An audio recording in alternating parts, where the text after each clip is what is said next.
Hello বন্ধুরা, আজকে দেখো সকালবেলা আমি রান্নাটা বসিয়ে দিয়েছি, কিন্তু কত তাড়াহুড়োর মধ্যে রান্না সেটা তোমরা ভাবতেও পারবে না।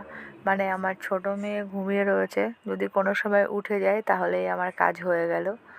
তো দেখো বড় মেয়ে যেহেতু বাড়িতে নেই, সকালে সকালে রান্নার চাপটা নেই, তবু যেহেতু হাজব্যান্ড অফিসে যাবে তাই তো রান্না করতেই হবে। তাই দেখো আমি মাছগুলো চটপট লাল লাল করে ভেজে নিয়েছি।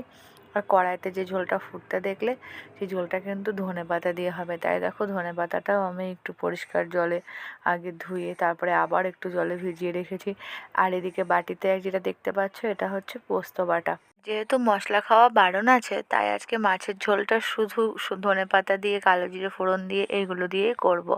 আর দেখো কড়াইতে কি হচ্ছে বলো তো, এটা পেঁপে। পেঁপেটা কিভাবে কেটেছি দেখেছো, আলু পোস্তের মতো। হ্যাঁ, আর এই টিপসটা কিন্তু আমার খুব কাছের বান্ধবী সোমা, তোকে বলছি, তুই আগের দিন রান্নাটা করেছিস, তাই আমিও আজকে ট্রাই করে দেখছি যে রান্নাটা কেমন হয়। তো যদি ভালো হয় বন্ধুরা, তোমাদেরকে বলবো তোমরাও এই রান্নাটা করো। তো আমি দেখো ওই রান্নাটা করছি, আর এদিকে আমার দেওর দেখো কী করছে, জামার একটা নতুন স্টিকার কাটবে, তাও আবার দাঁত দিয়ে।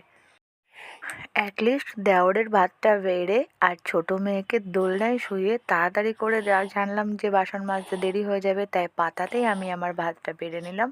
তো আজকের মেনুতে ছিল পেঁপে পোস্ত, একটা ডিম সেদ্ধ, আর ছিল রুই মাছের ঝোল। তো আজকের মেনুটা কেমন লাগলো আর ভিডিওটা কেমন লাগলো অবশ্যই একটা লাইক, কমেন্ট আর শেয়ার করে জানিও। আমি কিন্তু অপেক্ষায় থাকবো বন্ধু তোমাদের। আর নেক্সট আবারও দেখা হচ্ছে। ভালো থেকো, ততক্ষণ তোমরা সুস্থ থেকো।